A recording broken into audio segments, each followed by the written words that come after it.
today we are here with Ease, and I wanted to talk about my experience with the SAH Method Training, right?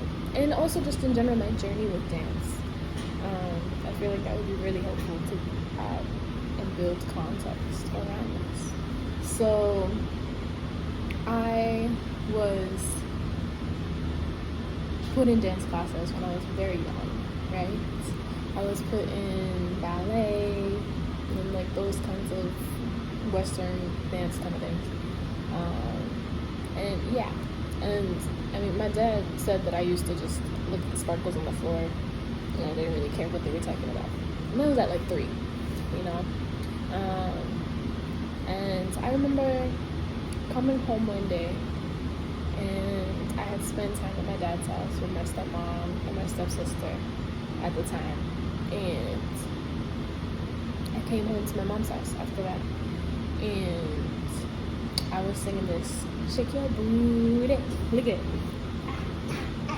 But, right, so I was singing this little shake your booty song. And it was like when I was young like that too, like probably like 3, 4, something like that. And my mom was like, don't do that. Like, that's not okay, right? That's ratchet, don't act like that. And so I like heavily internalized that. We're still working on it. Guys. But yeah, so heavily internalized that, and dance then became kind of like a rebellion for me. My mother's a dancer. She's very like flowy folk music kind of dancer. She did traditional ballet and even wanted to go to school to be like a ballerina. Like that was her vibe. Not my vibe at all, right? She was all excited that I wanted to dance, and I didn't really want to do any of those. I didn't want to do dance like that. I remember doing gymnastics, and that was kind of fun. And color guard was kind of fun. It gave me like some cool experiences of like how to move things around and play with props. Like I liked that aspect of it. And I did dance a little bit in theater in high school. And when I was in middle school, I remember doing a dance class that was supposed to be choreography based, and like everyone got to like try and make choreography, and that was not the case. A lot of the people who had been dancing with that company and like with those teachers for a while, they got all of the time for what they got to explain. When I wanted to add something, it was not receptive. I'm not saying no names because I'm not going to talk badly, but still. And so I had this kind of like cognitive dissonance of like, dance is okay, but you're not allowed to do it this way, right? And that was really hard for me growing up. I would, in my little rebellious phase, I would blast music that I knew my mother didn't like all the rap music and stuff that I liked, and like the Nicki Minaj, all the things that would make her mad, right? And I would blast that, and I would dance in my room because I knew that the way I wanted to dance was not a way to dance in front of her, right? And I learned that very early on. And it was a really hard time. I was very stiff in my hips. I was trying to find that reclamation, but very stiff in my hips because of that, like, oh, you're not supposed to do that. You know, you're not supposed to shake your ass. You're not supposed to shake your booty. And that was really upsetting, right? And so, I did a little bit of, like, ensemble work in dance and whatever in high school, in theater, and then I kind of just, like, didn't really do anything with it for a while. The whole world shut down, right? I graduated high school, the whole world shut down before I graduated, and then didn't have a dance, didn't have a prom, none of that, and whatever.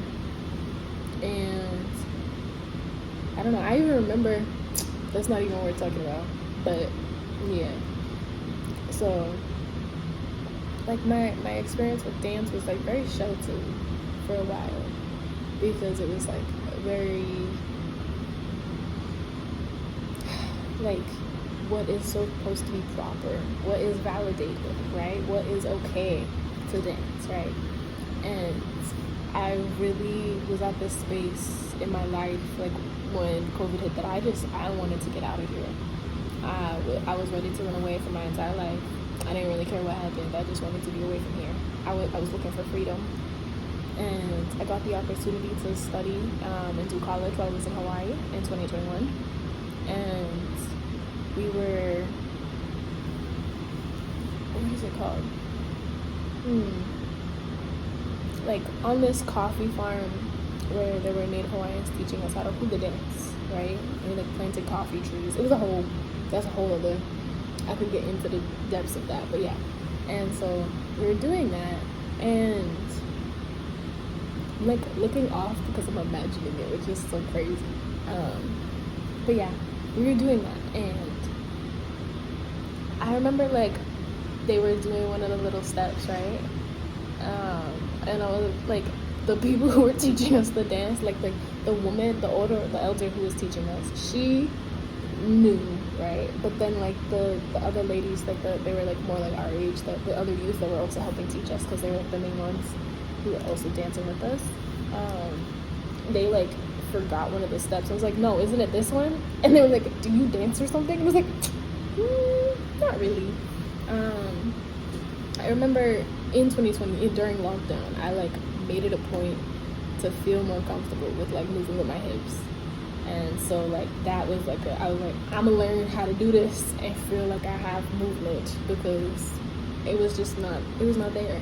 It was not there. It was very much like, and even now, like especially in public, this is something that I actively have to like fight through.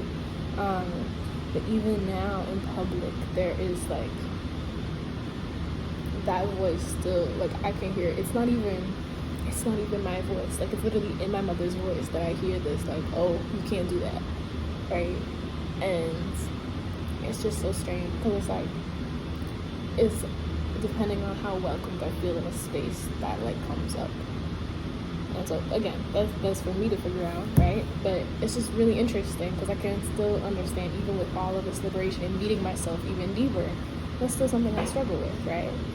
And I liked the cultural significance of like learning a dance from another culture, right? And also because like every movement was paired with the music, every word had this, like everything was connected, and we were honoring the earth, we were honoring like everything within the dance. That's what we were talking about, like basically like it was so lovely, so heartfelt. And so right, I did that, and I ended up writing a paper for my English class. It looks a lot more red on camera because I got this like lighting, but yeah. I ended up writing this paper for English class, and I was talking about like my experience with dance, and y'all could let me know, maybe I'll read it, who knows.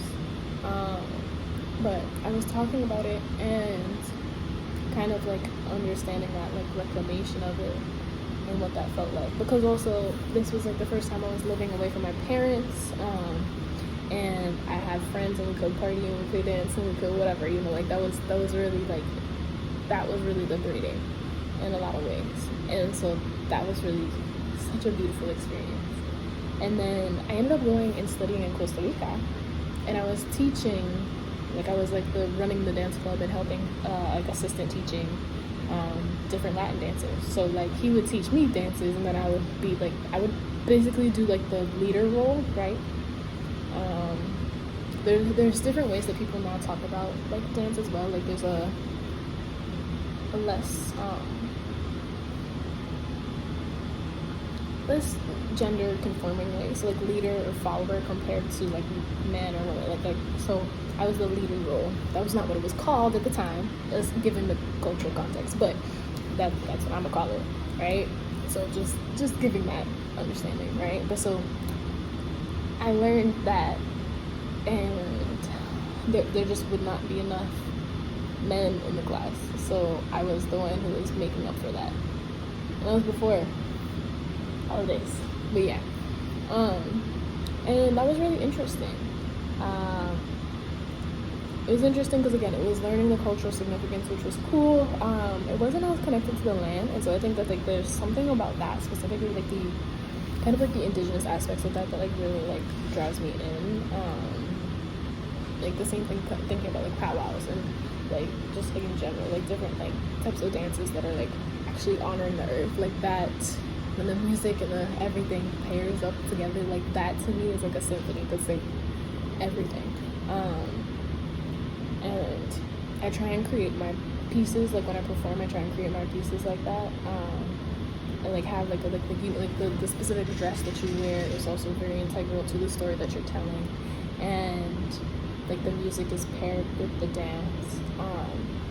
But these are all choreographed dances, right? And then I did my own thing, and I was like fucking about not being in college for a minute, and I got back to school, and I'm like working at this gallery, and my friend was like, "Hey, you get out at 5, right?" And I was like, "Yeah." She's like, "There's this improvisational dance class at 5:30. Do you want to go?" And I was like, "What?" And so I was like, she was like, "It's the first week of classes, so it's like ad drop period." And she was like, "We could check it out and see, like, I think it's full, but like we could see if she lets us in, right?" I was like, "Okay." And yeah, I got to work with Kelly. Oh my god, I'm gonna mess up the name, but Medallion, that's not it, but I remember her name is Kelly. And yeah, and so it's really interesting. It was a lovely group of people. I really love, thank you, shout out to Sam for inviting me to that class. That was really everything. And we learned this idea of like what it means to dance, but not in choreography. So that was something that always felt really limiting to me. And I mean, like the fluidity of like the like kind of like Hawaiian dance, like that felt more comfortable because it was like it was given with a story and it had like this whole like, cultural significance to it.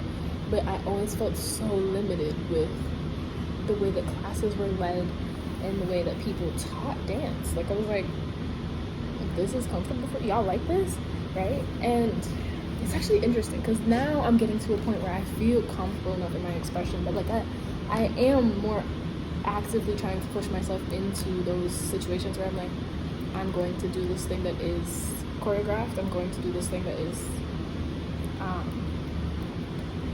like out of my comfort zone, because I'm getting so good into my comfort zone. It feels good in here. But yeah, and so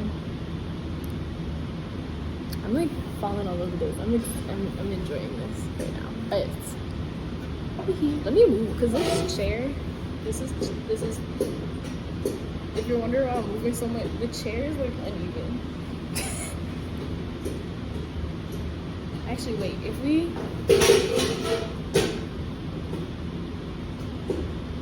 so then if I put it back, lean forward, physics, instead of going side to side, I'm going forward and back now. So anyways, let's be back. But yeah, so I took that class and it was everything. We looked at, it's like an actual movement of dance that, like improvisational dance, is an actual movement of dance that came out like ballet, and then modern was like the rebellion from that, and then improvisational dance was the rebellion from that. And it's like bringing you back into the moment, into your body, right? And this is also from like it's still from a westernized sense, and it's still from a performative sense. And so that was really interesting to me because it was like, this is valid, people do this, right? Like that was so cool to me because I was like, this is what I like to do. And I was like, I don't really like choreographed dance. And we had to like introduce ourselves at the beginning, and she was like, you should do this class because you said you don't like to do choreographed dance. And I was like, okay, I did it. And it was really cool. I actually ended up, she had this like little, I can't remember what you called it, but like a walkthrough for her house. It was kind of like a haunted house, but haunted dance house. But me and one of my friends from class, we did that, and that was really cool. And it also was interesting because we got to work with like more experienced dancers, and just kind of like do things like off the fly, like barely even meet them and then just automatically just like dance with them, which was really cool. And yeah, so I was doing that, and that was really, really exciting. And then I got to go to this, I like signed up for this Somatic workshop. I now was on this trend of like, I should look into dance. And actually, I made a podcast episode around this time that was talking about like my introduction to all of this. So I will link that down below if you'd like to hear. Like, I honestly want to listen back to it and hear what I was saying about this journey then. Like, if I knew then what I know now, like, how would I interpret that? You know, so I want to listen back to it. So if you guys would also like to listen and maybe hear the contrast or hear the similarities, whatever, or just in general hear more of the perspective, then you can definitely do that. The podcast is With Ease on Spotify. I'm learning how to like do the thing where it's cross-platform, but that has not been a priority yet. Coming soon though. Coming soon. I have to learn like so much technology when you're like an independent artist. I have to know how technology works. I don't know that. Not as much as I would like to, but yes. So there's that, and so it was interesting. So I did the Somatic workshop that was in person, and that was really, really a lot. That was a lot. That was it felt violent. The class itself was so gentle. It was so gentle, but it felt violent. For me to actually be that present within my body again felt violent. I felt everything in me want to run away. I wanted a cigarette. I wanted to eat. I didn't want to be there anymore. And I was like, there's medicine here. Like, you need to stay here. You need to push through this. You can't just run away. Like, you have to face it, right? I like being avoidant. I know that. So that was just really beautiful for me. And I told the instructor, it was like, this felt like a lot, because I've struggled with like dissociative tendencies, I guess. I'm not diagnosed with anything, but I know I dissociate, right? And I like project, like I astral project. And I never knew that was something I was like doing consciously. Like, it was just like a trauma response, and my body just was like, hey guys, we don't like it in here. And it would be whatever, right? Although I would just click out of my body and watch it from like up here. Like, I could see like here down, and I'd just be like up here being like well, like little me, like basically like watching The Sims. Like, that's, my body felt real comfortable doing that, especially when I sleep, right? And again, trauma responses, it's easier to not be in your body, and we have so many distractions in this world. And so yeah, that was my reality, and I felt so strange that I did that, like, because it was like forcing me. We were talking about like the millions of cells that you have, and I was like, this feels exactly like dissociation, but like painful, because dissociation, like the way that I feel it, it's like tickling you enough. It tickles every little nerve so that you can out, but you have to like touch the nerves first to then like pull your soul out, right? Maybe not your soul, but like your energy in that moment, right? And so that's what happened. But this was like, instead of the touch and then release, this was like, hold it there. And I was like, this is painful. Like, it was like actually painful. I have a very high pain tolerance. I like tattoos, like that's not a problem. But this was painful because it also was the emotional pain of like physically being in my body felt so uncomfortable. And so I tried that. And this is right after doing that class where it was like learning more about like movement in like an improvisation way.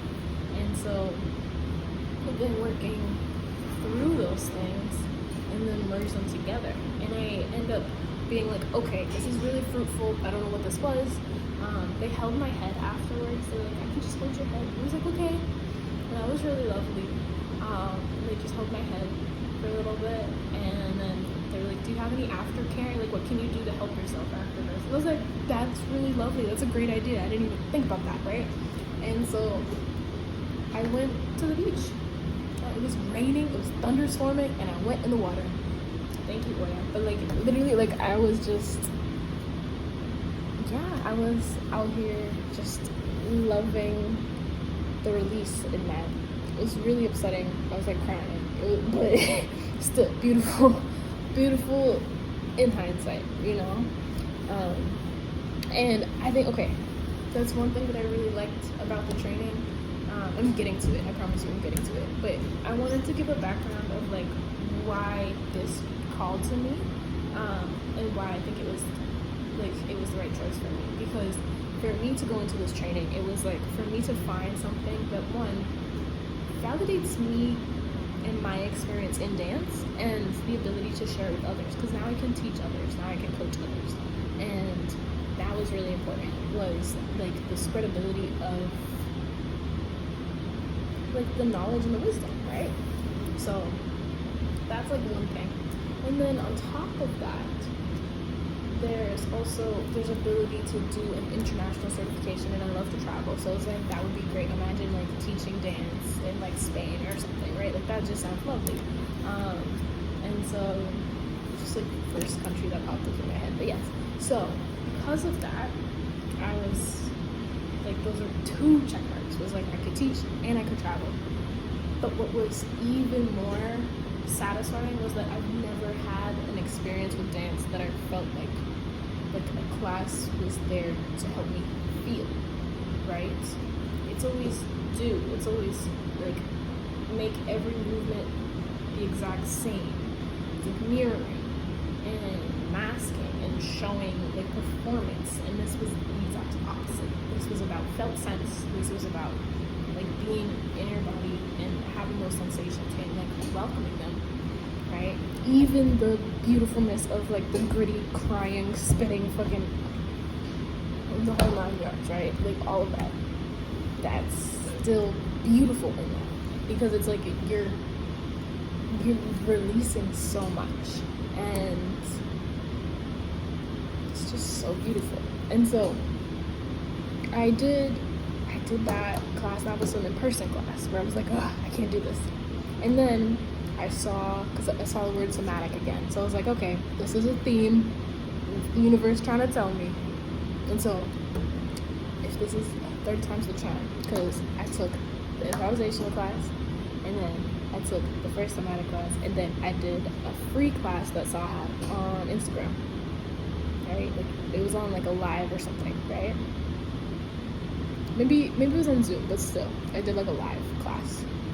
And like my phone died in the middle of the class. I did it out in a park, and I was like crying in the middle of the park. It was a crazy, again, beautiful experience. But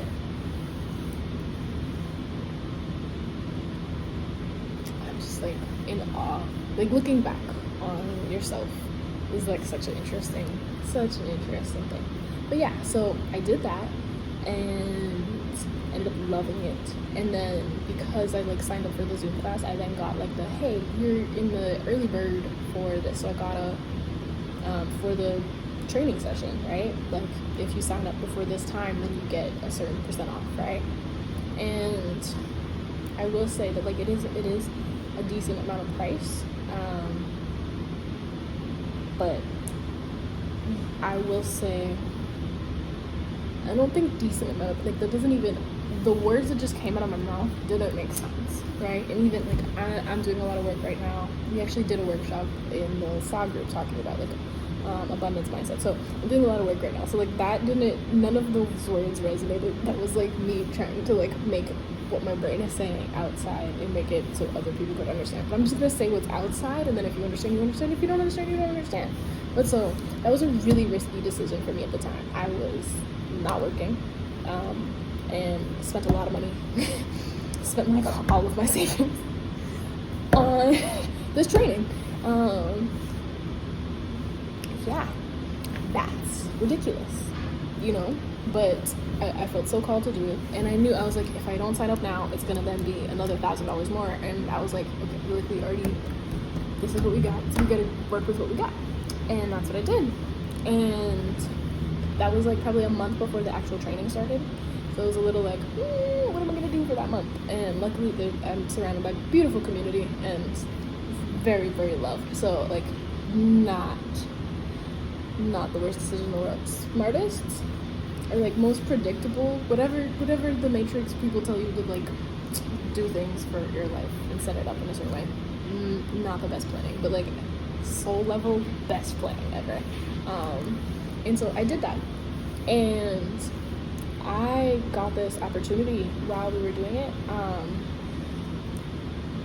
I got this opportunity to sign up for a contract with the city to teach dance to little kids, and this is just such an amazing opportunity, and I'm able to do that because of the certification, and I signed up for that, and we got the announcement of the certification in December, started working in January, and within, like, by my birthday in February, I had already made back everything that I paid for the certification and for the training program, right? So, and with that said, right, like, there's a reason why it's priced at the price that it is, and it's because of the value of it. There's also the understanding that you paid that much money, so you're invested in continuing, right? All of those things are really important. And on top of that, that was getting a little too much. I don't know if y'all can hear me because of the air ducts in here, so I'm like leaning mad close to the camera. But because of that, what did I say? On top of that, it's also such a rich experience to meet yourself. There are people who did not get the certification, and they're still welcomed back. And I'm not sure how that's going to go forward, but I know that in the emails that I've gotten, if you weren't certified, you're able to go into the next cohort if you would like. It's a very intense training. I got a concussion in the middle of it. I was in a car accident. I got a concussion in the middle of it, and that was also very intense. Luckily, it was after like the first few weeks, because that was like a lot of shadow work, a lot of like looking within. There's a rawness in the training. It's not, we're talking about embodiment. We're talking about feeling comfortable in your own body. So it's not gonna be like, okay, now do this. Look, you look pretty. Like that's not the vibe at all. It's more so geared towards, if you are going to be helping others, you need to know your own shit, right? Like, okay. Now, I was talking with a friend, and they were like, I was talking about how you can make compromises to work ethically within capitalism, but you really can't work ethically in capitalism, right? That's the framework. And they were like talking about like, oh, well, if you work for the city, which I do, they're like, then like I don't believe in the government. So like they were like, here's that. So like I wouldn't do that. I was like, yes, and I'm teaching art for kids because of the city, and the city can pay me good because of the government, right? And so I was like, that's my compromise. And I was talking about my idea on policy, which is where this loop back is, I promise. My idea on policy, right, in general, is why are we out here fighting anybody's anything? Why are we out here aiding anybody in anything when you can't even house and clothe the people that are on the streets in your own city, in your own country? Why are you displacing people in foreign countries when you can't even help the people that are displaced within your own country? But yeah, so that is my idea, and that relates back to teaching, right? Like if you're going to teach a trauma-informed, right? Informed is a keyword, but if you're going to teach a trauma-informed lineage of movement and structures to help people heal, you kind of need to look into your own ish, you know? And with that, I mean, everybody's on their own journey, right? Everybody's on their own journey. Everybody has their own timing, and it's really just up to you if you want to face it, right? I think that there's a lot of like pseudo spirituality out here now, where it's like love and light and everything, and I'm like, that's cool, and I love that. I love that. Let's be love and light, but also like the only reason why I am as nice as I am is because I've looked at my shadow and I've been like, I don't want to be her.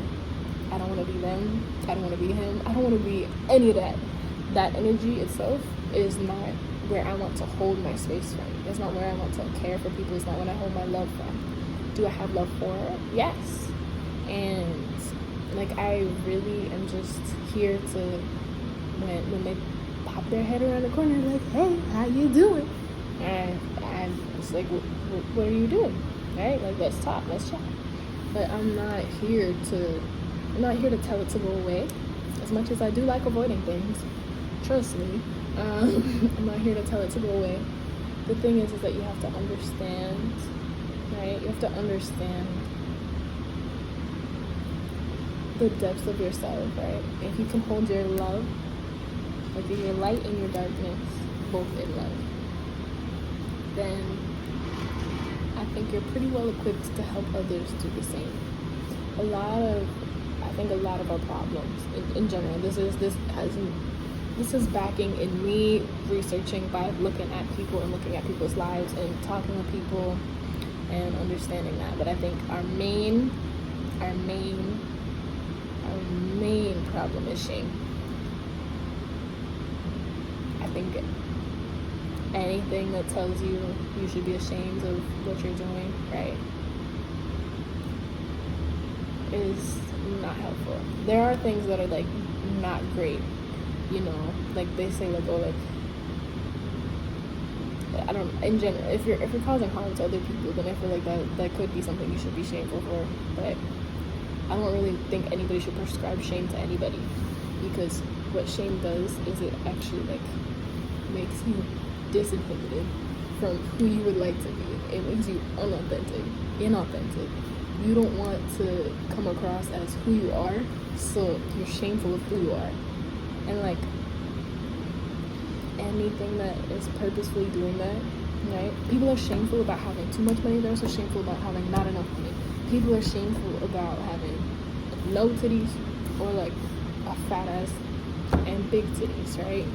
You're too big, you're too small, you're too thin, you're too thick, you're too fucking light, you're too dark. Everybody's whatever. And I think that in general, that is our problem, is the lack of acceptance of self, right? And shame loves to breed that and cultivate it and germinate it and multiply it. And this training and this practice has really helped me hold myself in acceptance and release a lot of shame. A lot of shame. I hope that this is getting long now, but I'm hoping that this was informative enough for you to understand where I was coming from and why I joined, the ways that I felt disenfranchised in other spaces of dance, and how I felt accepted here because of that acceptance within self. And we should all be teaching from a standpoint of us doing the work first. And if you're ready to hold that space for yourself and do that work, if you want the actual verification, right? If you know that you're comfortable doing this work and you want that validation of being with a company or organization that can take you worldwide, right? Because of the international certification. And if you want to have more agency over your time and help people, then you should sign up, because you're cute. Look at you. Pinch your cheeks. Yeah. So, yeah. I hope that's it. I really want to smack this, but it's somebody's art piece. What else are the intrusive thoughts right now? I really need to end this because I gotta go to the bathroom.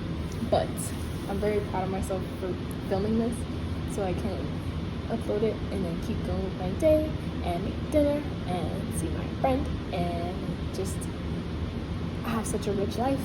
And the more presence I've had in my life, the more that I've been able to romanticize it. So, just because you're a cutie, mwah, give big forehead kiss. Mwah.